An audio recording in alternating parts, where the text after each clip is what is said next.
Good morning. I wanted to start today by talking about the crisis engulfing Scotland. An internal party civil war is running out of control, taking down our country with it. The SNP are dragging down the reputation of the Scottish Parliament and our treasured institutions. I can only imagine what people abroad are thinking when they look to Scotland today and see the state of our nation. The Crown and Parliament at war. Scandals and sleaze dominating the corridors of power. A great country split in two, increasingly divided against itself, broken apart by the SNP. A Scotland they don't recognise, with leaders past and present who are not genuine, sincere or honest. The state of our nation is not healthy. But while that fundamental issue of trust in government means so much to our democracy, I know that for many people just now, the more pressing and understandable concern is when they get to see their loved ones again. The Scottish Government's revised framework for lifting lockdown restrictions should have answered those questions, but it didn't. Last Friday, my party published a paper setting out the key questions the public expected answered by the First Minister this week. What the steps out of lockdown and the end of restrictions are. Whether we will continue with a national or go back to a local approach. In what order restrictions will be removed. How progress with the vaccination programme will affect the restrictions going forward. And finally, what is the new normal that the Scottish Government is seeking to reach? When I set these out last week, they were not hypothetical questions. They are real points of clarity that individuals, families and businesses need to know to allow them to plan for their future. But the First Minister's route map, if it could even be called that, was incomplete. It only answered two of those points. It did set out that we'll move to a local approach if possible, but the Scottish Government's framework poses new questions around local. It could potentially not mean the council areas as before, but instead larger regions. Then it did answer how the vaccination programme will affect restrictions. And the answer, according to the timeframe set out in this revised framework, is it won't. We have vaccinated over a third of the adult population and all vulnerable groups, a fraction that will only increase. These vaccines have been shown to reduce the risk of hospitalisation from coronavirus by 85 and 94%, dramatically reducing the threat of this virus to so many people. Yet the First Minister says that this should have no impact on restrictions until the end of April. Most importantly, this is not a route map. The framework doesn't show us the steps that we will take to end restrictions. At best, it's a holding document. The Scottish people are being told to wait and see what comes next. They've been given little hope, even less clarity, and we don't have a full plan out of this. The Scottish Government cannot even promise that the next framework in mid-March will be a full route map out of the restrictions either. We don't even know when we will have a plan to end restrictions, let alone when the restrictions themselves will end. We also have no idea in what order restrictions will be lifted after the 26th of April. Will we see multiple households being able to meet indoors before non-essential travel outside of council areas? Nicola Sturgeon has said a lot about her not being able to give dates, but she's using that as a straw man. She's not being asked for dates. She's being asked for a plan. Even in October, we knew what level 0, the lowest level of restrictions, looked like, even if no part of Scotland ever reached it. Now we have no idea what restrictions we will continue to face in Scotland even after all adults have received the vaccine. The Scottish public were looking for a full plan. They were looking for a future after coronavirus. They were looking for hope. Yet the First Minister has given them none of this. After 11 long and difficult months of restrictions and 2 lockdowns, the Scottish people are tired. The most important tool we have in tackling this virus isn't restrictions, it isn't testing, it isn't even the vaccination programme. It's public compliance. The willingness of the Scottish people to keep following the rules to protect each other. Individuals, families, and businesses across this country have made heroic sacrifices in following the guidance to the letter. My concern is that this approach of repeatedly shutting off that light at the end of the tunnel is testing that compliance to its absolute limit. The Scottish Government should never, never forget the immense impact of these restrictions on people's finances, their relationships, their mental health, and never take for granted the sacrifices so many have made over so many months. I also have concern with other specific parts of the framework. It sets out that schools are not due to return in full until the 5th of April.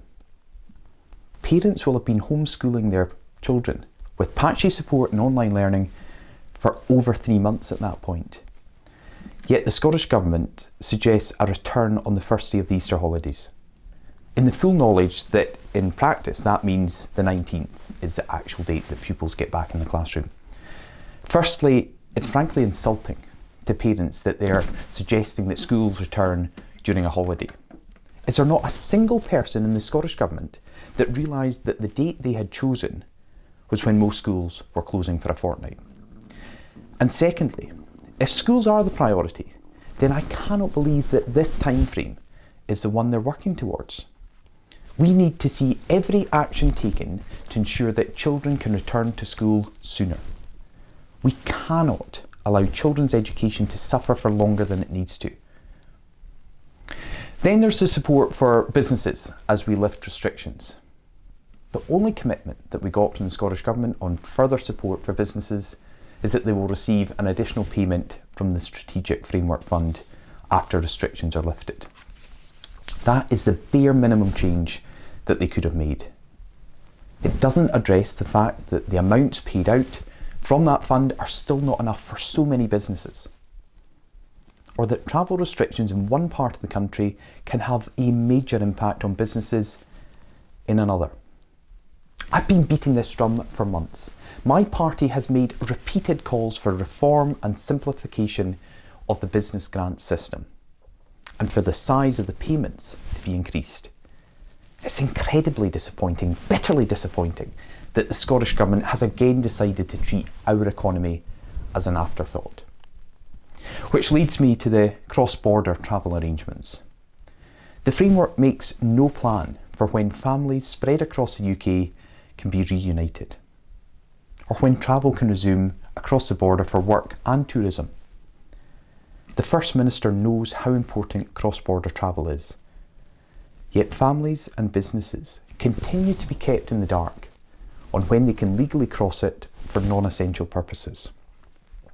This uncertainty needs to be ended now, and the border stop being treated differently from travel within Scotland. Finally, there is the effect this all has on the Scottish Parliament election. The First Minister has been adamant that this election will take place on the 6th of May, and I agree that we should do all we can so that can happen on that date. But it is the responsibility of the Scottish Government to reassure the opposition that a fair election can take place on the 6th of May.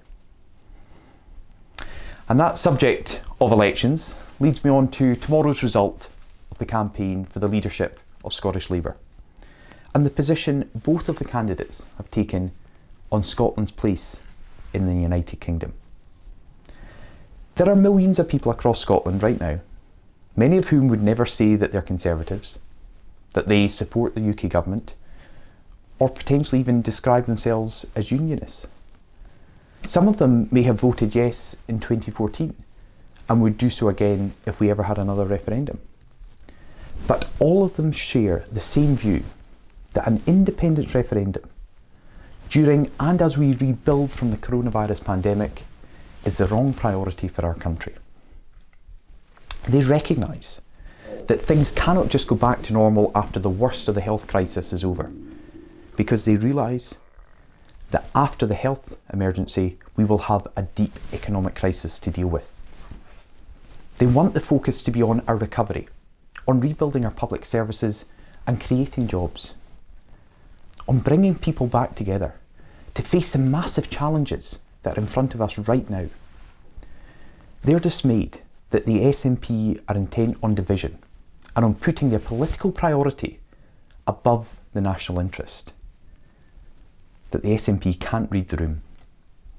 People have been told to pause their lives, the things they value because of this pandemic. Yet this SNP government is happy to give rules to others, but doesn't seem to want to follow its own instructions. We've seen Nicola Sturgeon announcing her full route map to a divisive independence referendum a month before we got a partial route map to take us out of lockdown. And last weekend, the SNP proudly promoting that they will be spending £600,000 on referendum preparations this year. This is not by any measure a government focusing 100% on the pandemic. In this coming election, many people aren't looking for clever policy or a fundamental overhaul of how we run the country.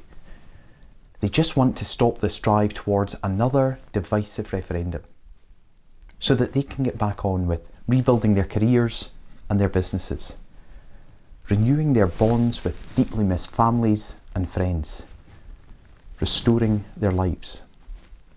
They want politics taken off the table for the next few years so Scotland can heal. And they're looking for the party up to the job of delivering that. Up to the job of stopping the SNP's plans for a COVID referendum.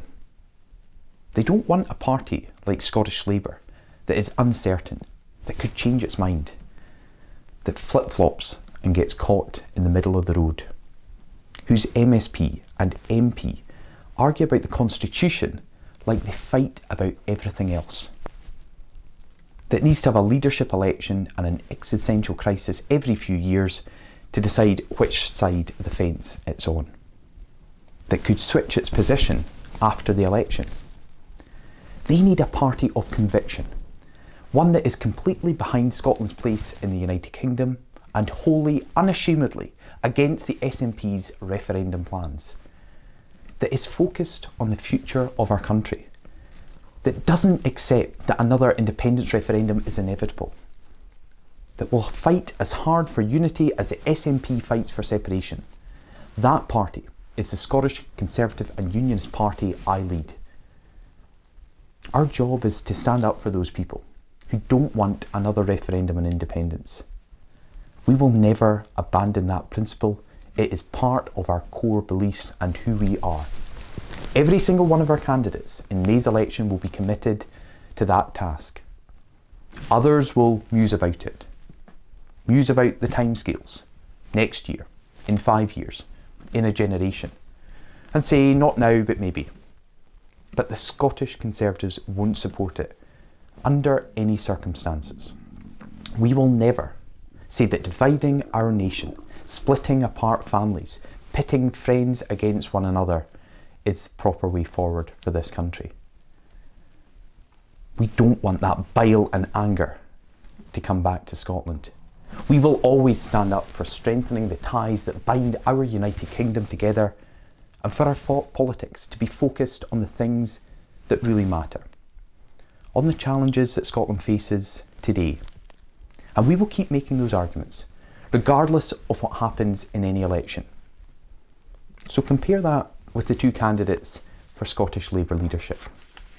Their new leader, whoever it is, has a choice to make, because voters are not looking for fair weather unionists. They want to know their vote will really mean no to IndyRef 2. Monica Lennon has said she's not going to tell people that they can't have a referendum, while Anna Sawar has refused to say what Scottish Labour's position will be after May. Whoever wins, Labour will be half-hearted on the Constitution. Either Monica Lennon will make the SNP's arguments for them, or Anna Sawar will tell the SNP, not today, but tomorrow is fine for your IndyRef 2. Surely, if you believe that a referendum is the wrong priority for Scotland on the 6th of May, then you must also believe that on the 7th of May. People are looking for honesty in politicians. They just want them to be straight with them. That regardless of the election result, you will stand by your principle because it's what you believe in, and it's the promise on which you were elected. But Scottish Labour can't give you that promise, because their principles are that of anti-Conservative Party politics, and that should always come first, even before the future of our country. In 6 councils across Scotland, Scottish Labour have formed a coalition with the SNP. Yet Labour councillors in Aberdeen, who had the audacity to decide that the best thing for their city was a unionist administration capable of standing up to the SNP Holyrood government, intent of increasing taxes and cutting funding for their local authority, well, they were kicked out of the party, and they have remained suspended for the past 4 years. And when both the leadership candidates lined up to attack my offer of a unionist alliance to lock the SNP out of power, neither of them said they would do no deal with the SNP or the Greens. The Scottish Conservatives will never work with any party that is taking forward a divisive referendum to break up the UK. But Scottish Labour can't say the same, because they would rather work with the SNP than stand up to them.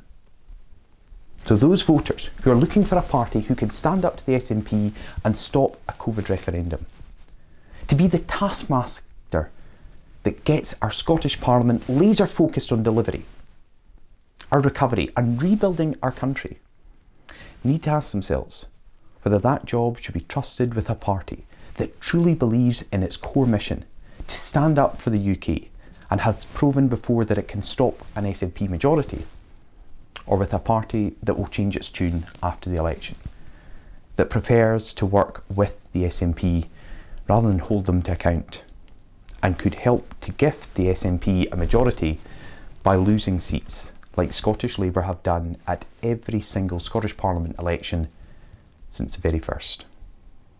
Because the SNP want to use this election result as their mandate for another referendum. They're not really interested in the long job of rebuilding Scotland, or of managing our public services for the next 5 years. Their sole interest in the election result is whether it gives them the opportunity to hold a referendum at the earliest possible opportunity. So if Scottish voters want to stop that from happening, then they need to close the door to them. They don't have to become Conservatives. They don't have to agree with every single thing we say. All they have to do is give us the support we need to close that door again, to ensure that a referendum is not an option and there's a check on the SNP's obsession, so that we can deliver a Scottish Parliament and government that is 100% focused on the task of rebuilding. This week has shown that this SNP government is in turmoil, ridden with infighting, lies and cover-up to protect Sturgeon's reputation, crumbling under the crushing weight of 14 years of failure. Failure on schools, failure on the NHS, failure on our economy and much, much more. And now failing to offer leadership and hope at a decisive moment in our fight against coronavirus. We cannot give this government free rein over the next 5 years to make our country a mirror in their image, to make Scotland as hateful and as divisive as the SNP. They are a party only held together by their obsession with securing another referendum. And if they're given an opportunity in May to pursue that again, they will seize it, regardless of the cost to our recovery. But we can close that door. We can focus the Scottish Parliament onto the task of beating coronavirus, on our economic recovery and rebuilding our country. We can put division behind us. Both the division of coronavirus that has kept us apart this past year for far more than we would have liked, and the division of the Constitution that has split our country for more than a decade now. But that can only happen if voters decide to come together behind the Scottish Conservatives in opposing a COVID referendum. If they unite behind that tried and tested way of stopping an SNP majority, if they put their trust in a party that is opposed to independence out of principle and not political opportunism. A party that won't do a backroom deal with the SNP or any other party that threatens the future of our United Kingdom. Independence is not inevitable. A COVID referendum can be blocked. An SNP majority can be stopped. We can secure Scotland's recovery in May. We can deliver hope of a return to normality. That is the central message in this election. End division, no referendum. Rebuild Scotland. Thank you very much.